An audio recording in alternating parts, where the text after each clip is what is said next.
Simba mbona matazwe Simba pana wonezi wana uye tsaona muno kuparara na uye tsaona muno kuparara pana uye kumba wakadondo pana uye kumba wakadondo pana mtichema futi msodzi ndaona mtishima zvakare msodzi murume ari kupika izvo murume ari kupi anza ari kubasa ari kufa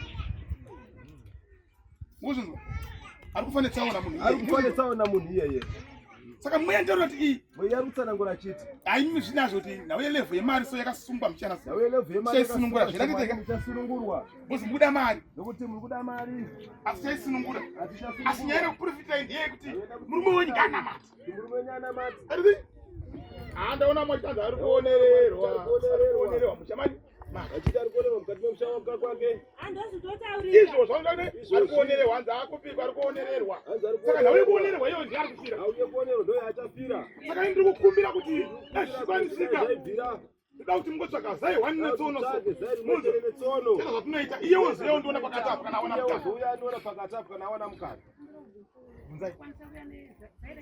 chero chero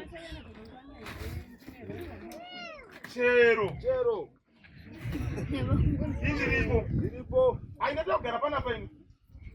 Sauya pano. Munhu sai yena kuti papi? Pano. Mudaiwe nona bana udaiwe nokuwesa yena kuti papi? Pano. Amen. Amen. Saona mataura inoanga ikubata mese. Yakapota yekurowa imimi saka yene sai. Muzwa.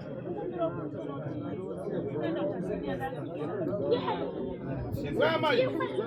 Ini mwe mwarizo araja sapatirei.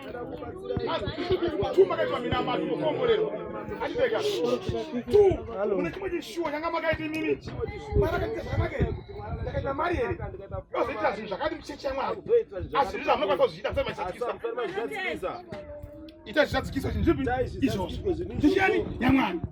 Kwanza mai. Vanzwa mai. Ava muri zvina basa. Amudi zvina basa. Mwenye magana zvina basa. Saka simiani tichite zvina basa. Yatsara kuti moita zvina basa. Notenda. Saka zai ngeitsva gajimi kana gasa. Chemakumbirano hukumuno mano ngokupeza iripi iroro. Munya kubatsirai. Manizikira. Notenda. Kare pasi.